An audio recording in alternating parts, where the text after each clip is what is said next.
Now we are going to solve this numerical of unsolved exercise. Okay, और उसी से related first question हमारे पास में है. क्वेश्चन है explain why the blood pressure in human is greater at feet than at the brain. Okay, it is a property. First अगर हम answer लिखेंगे, फर्स्ट का आंसर ऑफ ए अगर हम लिखना चाहेंगे तो यहाँ पर हमको समझना है कि अगर हम वर्टिकली डाउनवर्ड जाते हैं तो प्रेशर इंक्रीज होता है एच रो जी से. Okay, so definitely the height of brain is greater than height of feet.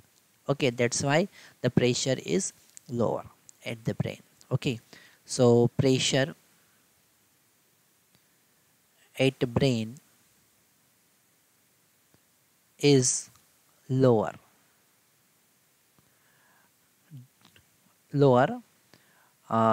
than feet. Okay, due to height difference. Okay, this gravity is responsible for that. Now the next answer B. Okay, question है atmospheric pressure at the height of 6 kilometer. Okay, decrease linearly half. Okay, nearly half of its value at the sea level.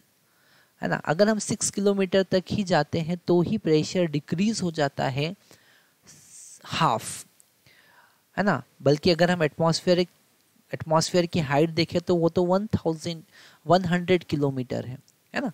तो हम 6 kilometre तक जाते हैं तो ही half decrease हो जाता है. जैसे हम यहाँ से ऊपर जाने लगे तो यहाँ पर है 100 किलोमीटर और हम 6 किलोमीटर ऊपर जाएंगे. ओके, तो यहाँ पर जो एटमॉस्फेरिक प्रेशर होगा उसका हाफ यहीं पे हो जाएगा. इसका रीज़न ये है कि जो एटमॉस्फेयर है it is not linearly. Okay, the air in atmosphere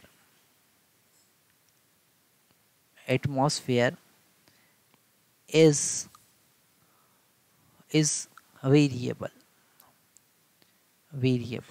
Okay, very concentrated at the earth surface, और ऊपर जाते जाते बहुत कंसंट्रेशन उसका कम होता जाता है. ओके, डेंसिटी कम होता जाएगा. That's why the pressure is very high. Okay, so that is the reason. Now the next answer C. The hydrostatic pressure is scalar quantity even the pressure is the force divided by area. अगर हम pressure की बात करें तो it is force upon area. अगर हम Pascal's law के according देखें, pressure uniformly distributed, isotropically distributed in all direction. तो अगर प्रेशर की बात करेंगे तो सारी डायरेक्शन में यूनिफॉर्मली डिस्ट्रीब्यूटेड होगा, वहाँ पर उसका कोई डायरेक्शन फिक्स नहीं होगा. इसलिए उसको एज स्केलर क्वांटिटी हम ट्रीट करके चलते हैं, है ना. भले ही वो फोर्स अपॉन एरिया हो, क्योंकि फोर्स एक वेक्टर क्वांटिटी, एरिया भी एक वेक्टर क्वांटिटी है. तो दोनों के डिवीजन से हमको एक स्केलर क्वांटिटी मिलती है. ओके, तो यहाँ से हमको समझना है कि this is a scalar quantity because it is randomly distributed in all direction.